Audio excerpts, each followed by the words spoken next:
দেশ ছাড়ার আগে বসুন্ধরা কিংসের নিজেদের ঘরের মাঠে শেষ ট্রেনিং সেশন। এইবার তারা দেশটা ছাড়ছে একটা লক্ষ্য নিয়ে, সেটা হচ্ছে গিয়ে অন্যবারের মতোই AFC club competition. AFC challenge লিগের প্রিলিমিনারি রাউন্ড 12ই অগাস্ট। বসুন্ধরা কিংসের প্রতিপক্ষ Syrian club Al Karama SC.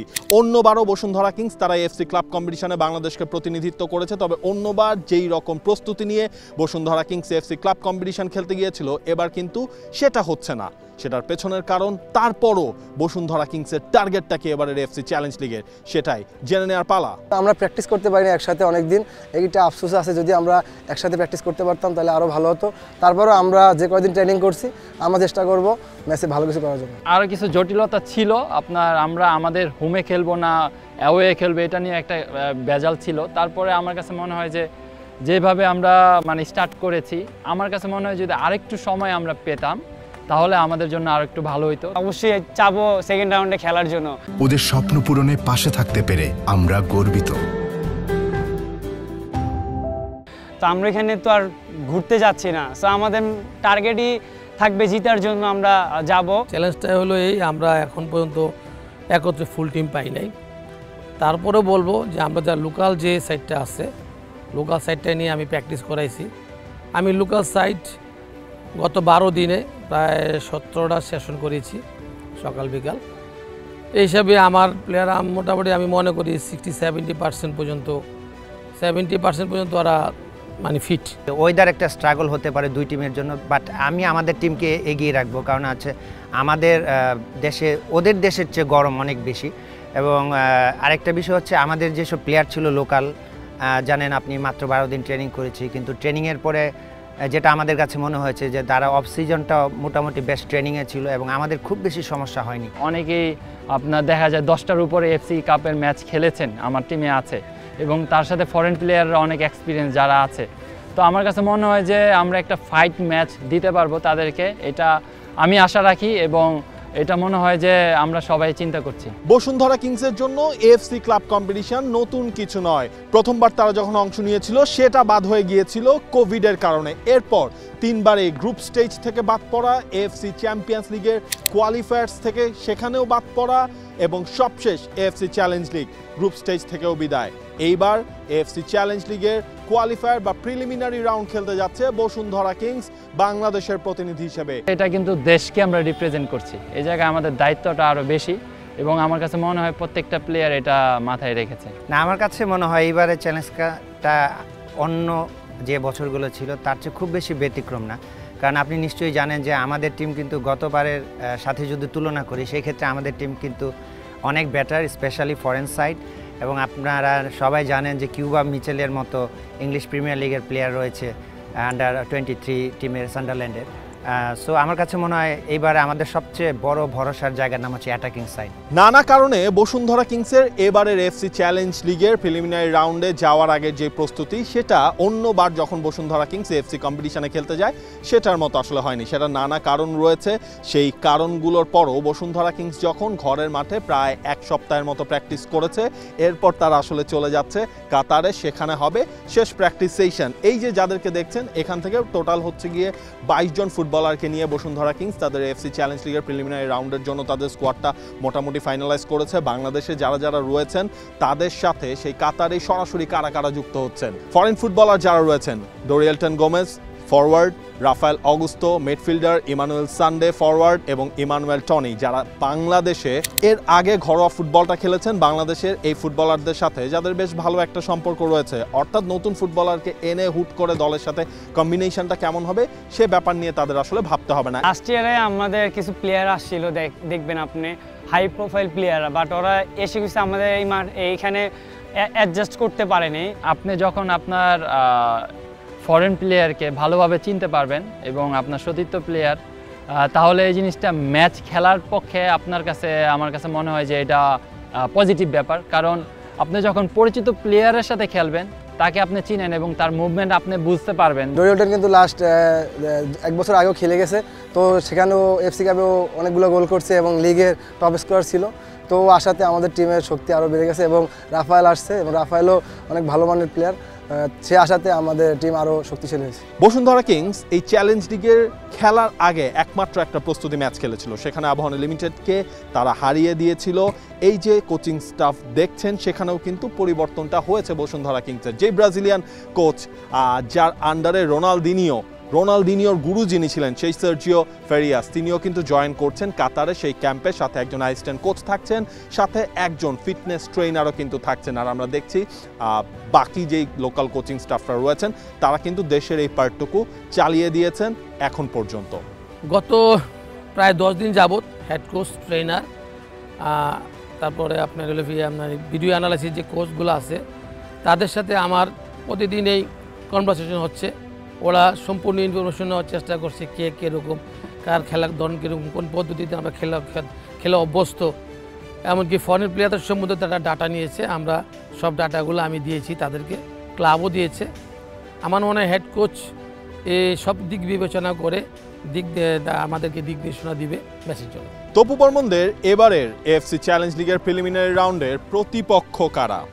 Syrian club Al Karama SC, যেই আল কারামা এসসিকে বলা হয় ইগলস অফ এশিয়া।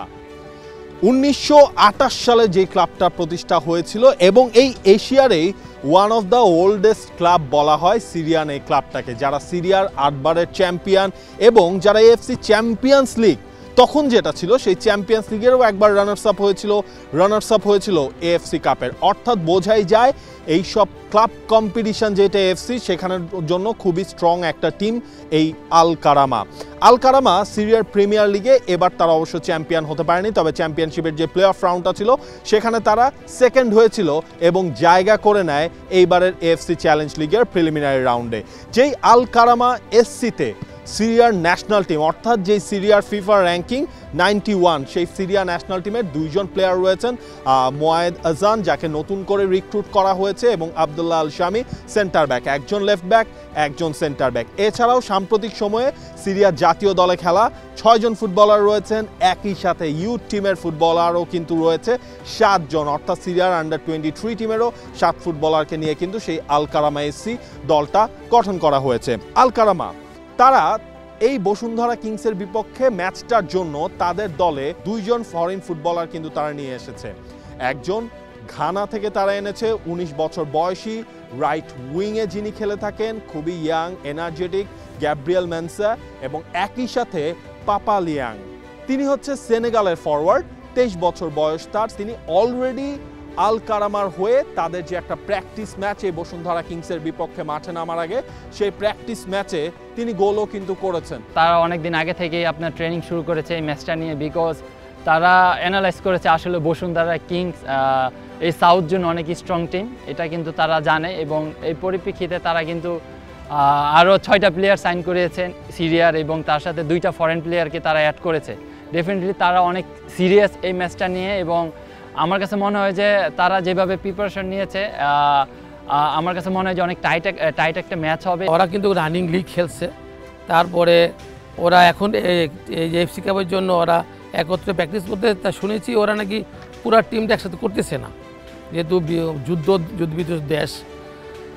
এই জায়গাটা হলো আমাদের একটা জিনিস, যেটা হইলো যে ওরা লিগ খেলছে, লিগ শেষ করছে, আমরা লিগ শেষ করার পরে দীর্ঘদিন রেস্টে ছিলাম। তপু, সোহেল রানা, আনিসুর রহমান জিকো, মেহেদি হাসান শ্রাবণ, জনি, ফাহিম, রাকিব তারা তো বসুন্ধরা কিংসে আগে থেকেই ছিলেন। নতুন করে কারা কারা যুক্ত হলেন এএফসি চ্যালেঞ্জ লিগ দিয়েই তো এই সিজনে বসুন্ধরা কিংসের প্রিপারেশনটা শুরু হয়ে যাচ্ছে ঘরোয়া মৌসুমের জন্য। সেখানে হৃদয় নাম্বার 8, তাকে আমরা যেমন দেখছি তিনি বসুন্ধরা কিংসে জয়েন করেছেন। নাবিব নওয়াজ জীবন তিনিও জয়েন করেছেন। শাহরিয়ার ইমনও বসুন্ধরা কিংসে চলে এসেছেন। সাথে তানভীর ডিফেন্ডার এবং তাজ উদ্দিন তারাও কিন্তু এখন বসুন্ধরা কিংসের ডেরায়। তাদেরকে নিয়েই এই সিজনে পথটা চলতে হবে বসুন্ধরা কিংসকে। আমার টিমের সকল প্লেয়াররা সুস্থ আছে, যেহেতু এএফসি একটা বড় চ্যালেঞ্জ, তো আমি মনে করি আমার প্রতিপক্ষ প্রতিটা দলই আমার জন্য শক্তিশালী। তো আমি মনে করি আমরা যদি আরেকটু লং টাইম ট্রেনিং করতে পারতাম তাহলে আমাদের টিমের জন্য ভালো হতো। তো আমরা যারাই আছি আমরা প্রস্তুত আছি, আমরা আমাদের সর্বোচ্চটা দিয়ে ভালো একটা রেজাল্টের প্রত্যাশা করছি, বাকিটা আল্লাহ ভরসা। গোলকিপিং সাইড থেকে ডিফেন্স, মিডফিল্ড, অ্যাটাকিং সাইড ধরেন সবগুলো সাইডেই কিন্তু আমাদের মনে হয় যে খুব ভালো প্লেয়ার আমরা সংগ্রহ করতে পেরেছি এবং সবচেয়ে বড় যে বিষয়টা আমার কাছে মনে হয়েছে স্পেশালি যে আমাদের যে বেঞ্চ রয়েছে এক্সট্রা প্লেয়ার বা সাবস্টিটিউট রয়েছে তারাও কিন্তু কাছাকাছি মানের। কিউবা মিচেলকে যখন বসুন্ধরা কিংস সাইন করলো তখনই সবার প্রশ্ন ছিল দুইটা, কিউবা মিচেল কি এফসি চ্যালেঞ্জ লিগের প্রিলিমিনারি রাউন্ড খেলবেন, এবং একই সাথে কিউবা মিচেল কবে বাংলাদেশে আসবেন, কবে বসুন্ধরা কিংসের ট্রেনিং গ্রাউন্ড অথবা বাংলাদেশের মাটিতে কিউবা মিচেলকে ট্রেনিং করতে দেখা যাবে বা ম্যাচ খেলতে দেখা যাবে, সেটার জন্য অপেক্ষাটা কিন্তু একটু লম্বা হয়েছে। তবে কিউবা মিচেল সান্ডারল্যান্ডের এইজ লেভেলে যিনি খেলেছেন সেই কিউবা মিচেল 19 বছর বয়সী সেই ফুটবলার সরাসরি চলে যাচ্ছেন কাতারে, সেখানে অংশ নিচ্ছেন। তবে কিউবা মিচেল এই দলটায় যুক্ত হওয়ায় বসুন্ধরা কিংসের শক্তি বেড়েছে এবং এই সব কারণেই বসুন্ধরা কিংস স্বপ্ন দেখছে যত প্রতিবন্ধকতাই থাকুক এরপরও এফসি চ্যালেঞ্জ লিগের প্রিলিমিনারি রাউন্ডে ভালো কিছু করার। কিউবা আমার কাছে মনে হয় যে একটা প্রমিজিং প্লেয়ার এবং তার সেই অ্যাবিলিটি আছে, এবং আমি তার যতগুলো ভিডিও দেখেছি he is very fast player এবং তার স্কোরিং অ্যাবিলিটি অনেক ভালো। তো এই জিনিসগুলো সে যদি ইমপ্লিমেন্ট করতে পারে আমাদের সাথে, ডেফিনেটলি বসুন্ধরা কিংস এবং আমাদের বাংলাদেশ একটা ভালো প্লেয়ার পাবে, এবং যেটা আমরা মিস করছি সেটা আমরা খুঁজে পেয়েছি। তো আসলে সে আমাদেরকে সাপোর্ট করবে এবং আমাদের তাকে সাপোর্ট করাটা ভেরি ভেরি জরুরি। অবশ্যই সে বেটার প্লেয়ার। আমার মনে হয় সে হামজার মতো যদি আমাদের টিমের সাথে অ্যাডজাস্ট করতে পারে, হামজা তো ডাইরেক্ট এসে খেলছে অল্প কদিন প্র্যাকটিসে, আমার মনে হয় সে মনে পারবে। ওর মতন একটা প্লেয়ার আমাদের টিমে আসতেছে, সো অবশ্যই আমাদের টিমের জন্য ওভারঅল এই বছর আমাদের টিমটা লোকাল ফরেন মিলে খুব একটা একটা গুছানো একটা টিম হয়েছে আমাদের। শেষ হলো বসুন্ধরা কিংসের ট্রেনিং সেশনটা। কাতারে যে 2 পার্টে ট্রেনিং হবে, যেখানে ফুল ডে ম্যাচ ডে -1-এ বসুন্ধরা কিংস ট্রেনিং করবে এবং তার আগে যেদিন বসুন্ধরা কিংস যে পৌঁছাবে সেদিন সন্ধ্যার পর হালকা ওয়ার্ম আপ এবং স্ট্রেচিং করে বসুন্ধরা কিংস তাদের প্রস্তুতিটা নিবে এএফসি চ্যালেঞ্জ লিগের প্রিলিমিনারি রাউন্ডের জন্য। অন্যবার বসুন্ধরা কিংস আসরে যায় ফেভারিট হয়ে, অন্যবার বসুন্ধরা কিংস যায় ভালো একটা প্রস্তুতি নিয়ে, সেবার কোনো কিছুই হয়নি। এবার সব কিছু যখন নিজেদের এগেনস্টে, সেই সময়টায় ফুটবল তো ওই পার্টিকুলার 90 মিনিটসের খেলা, সেই 90 মিনিটসে গিয়ে সব চাপকে দূর করে এফসি চ্যালেঞ্জ লিগের মূল পর্বে খেলতে পারবে বসুন্ধরা কিংস। সেই উত্তরটাই জানা যাবে 12ই আগস্ট কাতারের দোহা থেকে বসুন্ধরা কিংস ভার্সেস আল কারামা এসসির খেলা শেষে। For more updates, subscribe to our YouTube channel and click on the bell icon. Follow us on Facebook and Instagram. Download T-Sports app to enjoy exciting games and highlights. Visit tsports.com.